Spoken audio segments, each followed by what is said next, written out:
Trey, I'll start out by saying that my model that we've been talking about for a while has already made a prediction. Yep. Okay, its prediction is that the Kansas City Chiefs are going to win this game by a score of 24-21. And what is your playoff predictor's record in the postseason? It's undefeated except for the fluke of an NFC Championship game. So in other words, it's what, 8-1 is the fancy way, the real simple way of saying what you just said. That's right. You've won everything but one game. That's for your correct. playoff predictor. That's correct. Well, you're with the three astrologers that the USA Today had. They all picked the Kansas City Chiefs based on the astral chart. So there you go. I tell you what, if I'm in line with the astral charts, that's a good thing. So, as we go through this game, for me it looks like, and you mentioned this, I'd love for you to come back to it, the Eagles rushing attack. That seems to be the vehicle they're going to need to be driving if they want to get a victory. I agree. Look, everybody's curious about Mahomes' ankle. Hint, it's going to be fine. Yeah. Okay? Yes. He threw for 326 yards and 2 touchdown passes with no receivers and scrambled for the first down he needed in that final drive. So I believe Mahomes will be able to do what he does. What no one's talking about is Jalen Hurts' shoulder. Okay? Not really a lot of discussion there. And they didn't need him to throw much in the game over the Giants. They didn't need him to throw much in the game over the Niners in the championship game because the Niners didn't have a quarterback and they kept saying, please take this game, please take this game. And so give credit to the Eagles for doing what they had to do. I'm Steve Spagnuolo. I want to see that arm. Yeah. Show me you can make them throws. Because you go look at that NFC championship game, a couple times he had to throw, they weren't great. You know, even the 4th and 3 catch that shouldn't have been a catch, that was not a good throw. If I'm Spags, I sell out to stop the run to show me that Jalen Hurts can win with his arm. Yeah. And I want to see that. It's like, okay, if you can do it, then I'll change. Sure. Then I'll modify during the game. But my game plan going is sell out to stop the run and make sure you can see if you can beat us through the air. Yeah, look, we talked about the Caesars prop for Miles Sanders being 59.5 over-under 49.5 for Jalen Hurts. They both probably have to hit that for the Eagles to win this game.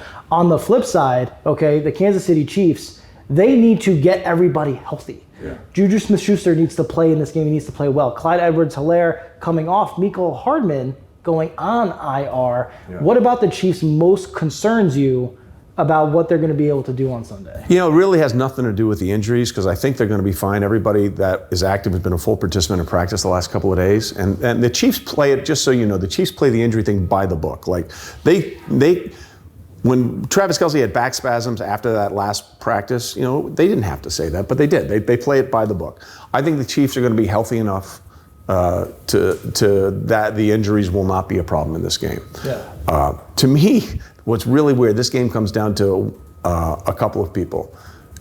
Chris Jones has to be the player he was in the AFC Championship game. Absolutely. And Lane Johnson needs to be really healthy for the Eagles. And he did a great job against Nick Bosa.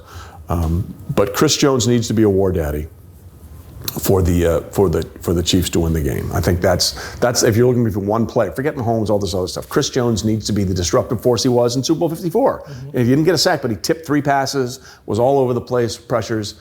He's going to need to be that disruptive force. Like to me, Chris Jones is the most important player for the Chiefs if they want to win. Yeah, a dark horse player that I have my eye on is Jerick McKinnon. Yeah, and I think a lot of this comes down to the Eagles' pass rush going up against the Kansas City Chiefs offensive line. Just so people know, the reason why you say that is Patrick Mahomes trusts McKinnon to be the blitz pickup guy. And if you go look, like over the last few weeks, he has been popping people. Him and Andrew Wiley at the right tackle position have a beautiful chemistry on when. Wiley's important because Hassan Reddick's going to be on him. Yeah, and that makes McKinnon even that much more important. Yeah. That's where those chips are going to be coming. So that for me is where we're going to have to see, can the Chiefs hold up? Can they do it? Now let me ask you this. Mm-hmm. Do you agree with the prediction? Do you see the Chiefs ultimately winning this ball game? Well, look, I picked the Chiefs to win the Super Bowl before the season started, so it would be really stupid to leave now when I have a 50-50 shot. The Eagles are the better team. I believe from top to bottom, the Eagles are the better team. I just think I'm going to invoke the phrase that someone told me once for Super Bowl 54. I'll leave his name out of the conversation because it was an off-the-record conversation we had after he did an interview with us. It was a team official for the 49ers for Super Bowl 54. He said, Trey, I love our team. Top to bottom, I think we're great. I think we're the better team. I think we should win. But that guy, he pointed to 15, scares me to death. And what happened? They were up 10 in the fourth quarter, and Patrick said, I don't care. 21 fourth quarter points, they win by 11 points, 31-20. Yeah. I believe this is a legacy game for the Chiefs. I believe even though the Eagles are technically the favorite, even though it's close to pick them, the pressure is on Kansas City. This is their third Super Bowl in 4 years. They've hosted the AFC Championship game for 5 straight years. No one's done that.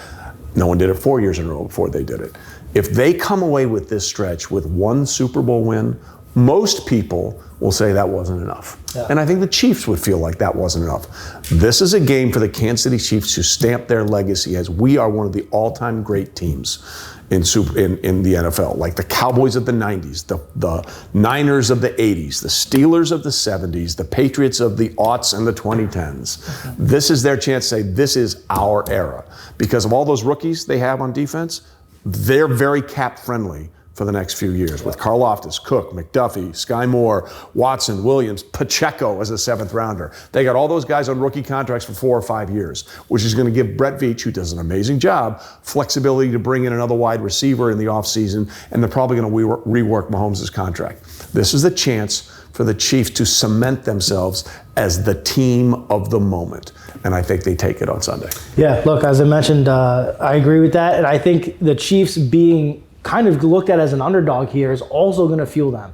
First time Mahomes has ever been an underdog in the postseason. Yeah. He's only been an underdog 9 times in the regular season. 6-3 straight up. You're talking about his career. In his career, 9 times. Like Ferris, only 9 times. 6-3 straight up as an underdog, 7-1-1 against the spread.